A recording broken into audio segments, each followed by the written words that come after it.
आप देख रहे हैं डार्क फाइल्स। डार्क फाइल्स की आज की इस कहानी में आगे बढ़ने से पहले अगर आपने अभी तक डार्क फाइल्स चैनल को सब्सक्राइब नहीं किया है तो कर लें, और ऐसी ही और वीडियोस के लिए देखें अनहोनी। चैनल की लिंक आपको नीचे डिस्क्रिप्शन बॉक्स में मिल जाएगी। उस रात भी रोजाना की तरह ही राजेश ऑफिस से घर जाने के लिए निकला।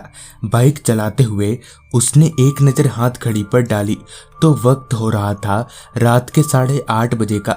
राजेश अभी एक्सीलेटर घुमा ही रहा था कि तभी शर्ट की जेब में रखा उसका फ़ोन बज उठा। राजेश ने बाइक को रोड के एक किनारे पर रोका और अपने जेब से फ़ोन निकाला तो उसके बचपन के दोस्त अमन का फ़ोन था। उसने फ़ोन रिसीव किया तो उधर से अमन ने कहा, और क्या हाल चाल भाई, बड़ा आदमी बन गया तो हमें भूल गया। जिस पर राजेश ने कहा, अरे नहीं यार, ऐसी कोई बात नहीं है, बोल कैसे याद किया।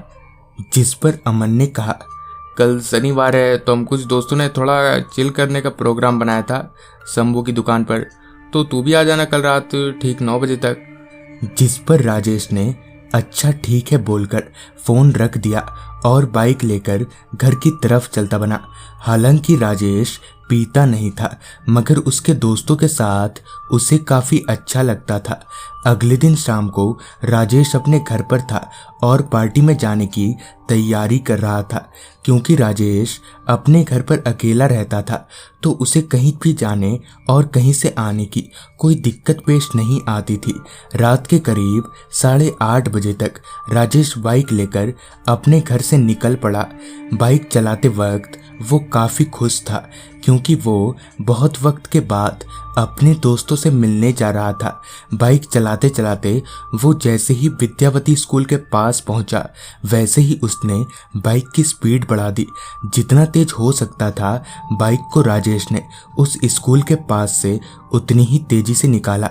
दरअसल आज से कुछ साल पहले विद्यावती स्कूल में रामनाथ काका चपरासी के तौर पर काम किया करते थे, जिस वजह से वो स्कूल बंद हो जाने के बाद भी रात भर स्कूल में ही रहा करते थे। मगर एक रात कुछ लुटेरे स्कूल आ पहुंचे और रामनाथ काका के गले पर चाकू रखकर स्कूल के सारे कीमती सामान जैसे कंप्यूटर वगैरह लूट कर ले गए। अगले दिन जब प्रिंसिपल स्कूल पहुंचा तो उसने चोरी का सारा इल्जाम काका के सर पर डाल दिया। काम को अपना भगवान समझने वाले काका ये बेइज्जती बर्दाश्त नहीं कर पाए और उन्होंने स्कूल के 4थे मंजिल से छलांग लगा दी। कहते हैं कि तब से रामनाथ काका की आत्मा विद्यावती स्कूल के आसपास भटकती है। खैर राजेश बाइक भगाकर शंभू की दुकान पर पहुंचा। फिर सारे दोस्तों ने दुकान का शटर गिराया और अंदर ही पीने बैठ गए। राजेश पीता नहीं था मगर चिकन दबाकर खाता था। कुछ घंटों तक पार्टी ऐसे ही चली। राजेश के सारे दोस्त पीकर टल्ली हो चुके थे। दोस्तों के बीच चल रहे नाच गाने के बीच राजेश एक कोने में बैठकर यही सोच रहा था कि इतनी रात गए वो घर कैसे जाएगा, क्योंकि यहाँ से राजेश के घर जाने के रास्ते में विद्यावती स्कूल भी पड़ता था। खैर रात के करीब 1:30 बजे को जाकर पार्टी खत्म हुई, जिसके साथ ही सब लोग अपने अपने घर को निकलने लगे। राजेश अपनी बाइक पर बैठकर अभी निकलने ही वाला था कि शंभू उसके पास आया और बोला, भाई तेरा घर यहाँ से काफ़ी दूर है, अगर तू चाहे तो आज रात मेरे घर पर रह जा। जिस पर राजेश ने उसे मना कर दिया और वहां से घर की तरफ चलता बना। गांव का रास्ता होने की वजह से रोड पर आदमी तो दूर कोई जानवर तक नहीं दिख रहा था।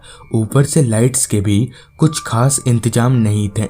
बीच बीच में एक आध स्ट्रीट लाइट सी दिखाई पड़ रहे थे, बाकी राजेश हेडलाइट की रोशनी पर ही टिका हुआ था।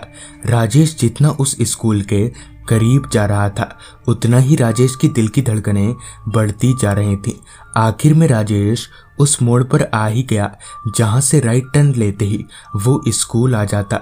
हिम्मत जुटाकर राजेश ने राइट टर्न लिया तो उसके शरीर में एक अजीब सी ठंडक महसूस हुई। गर्मी के मौसम में ऐसी ठंड महसूस होना काफी अजीब बात थी। खैर राजेश तेजी से आगे बढ़ता रहा। थोड़ी राहत तो इस बात की थी कि उस रास्ते पर अच्छी खासी लाइटें थी। राजेश अभी आगे की तरफ बढ़ ही रहा था कि ठीक स्कूल के गेट पर जाकर राजेश की बाइक बंद पड़ गई। राजेश ने बाइक को स्टार्ट करने के लिए किक मारा, मगर उसका कोई फायदा नहीं हुआ। बाइक वैसे ही बंद पड़ी रही। राजेश ने एक दफा पेट्रोल चेक करा तो पेट्रोल भी ठीक ठाक ही था। जब लाख कोशिशों के बावजूद भी बाइक हिली तक नहीं, तब राजेश ने बाइक को धक्का देना शुरू कर दिया। राजेश बाइक को ढकेलते हुए 2 कदम आगे बढ़ा ही था कि तभी अचानक ही उसकी बाइक एक जगह पर रुक गई। राजेश बाइक खींचने की बहुत कोशिश कर रहा था, मगर बाइक थी जो आगे बढ़ने का नाम ही नहीं ले रही थी, जैसे किसी ने बाइक को पीछे से पकड़ रखा हो। इतना सब महसूस करके राजेश समझ गया कि जरूर दाल में कुछ काला है, लिहाजन वो बाइक छोड़कर भागने लगा। मगर जैसे ही वो भागने के लिए आगे बढ़ा कि किसी ने पीछे से उसका हाथ पकड़ लिया, मगर राजेश के पीछे तो कोई था ही नहीं। पर राजेश अपनी कलाई पर किसी का बर्फ सा ठंडा हाथ साफ तौर पर महसूस कर पा रहा था। इतने में ही राजेश को एक आवाज आई, आगे आगे तक छोड़ दे। राजेश के पास दूसरा और कोई चारा नहीं था, लिहाजन वो बाइक पर बैठा। उसके बाइक पर बैठते ही राजेश ने महसूस किया जैसे किसी ने उसके कंधे का सहारा लेकर बाइक पर बैठा हो। राजेश के एक किक में ही बाइक स्टार्ट हो गई। डर से कांप रहा राजेश अपने गर्दन पर किसी की गर्म सांसें महसूस कर पा रहा था। बाइक चलाते हुए राजेश ने एक नज़र लुकिंग ग्लास पर डाली तो उसने जो देखा वो वाकई में शरीर का खून जमा देने जैसा था। असल में उसके पीछे कोई और नहीं बल्कि रामनाथ काका बैठे थे। उनकी आंखें खून सी लाल थी। इतने में ही पीछे बैठे रामनाथ काका ने कहा, चोरी करने तू भी आया था ना? ये सुनकर राजेश का खून एक झटके में सूख गया। उसके हाथ एकदम से कांपने लगे, जिससे राजेश बाइक संभाल नहीं पाया और रोड के किनारे लगे एक खंबे से बाइक जा टकराई। टक्कर जोर का होने की वजह से राजेश वहीं बेहोश हो गया। फिर जब उसकी आंख खुली तो वो हॉस्पिटल में था। उसका दाहिना पैर टूट चुका था। रामनाथ काका ने भी जब 4थी मंजिल से छलांग लगाई थी तो मरने के साथ ही उनका भी दाहिना पैर टूट गया था। तो दोस्तों, ये थी आज की कहानी। अगर आपके पास भी ऐसी कोई कहानियां हैं तो हमारे साथ ज़रूर शेयर करें। तो मैं आर्यन जल्दी ही मिलूंगा आपसे ऐसी ही एक कहानी के साथ।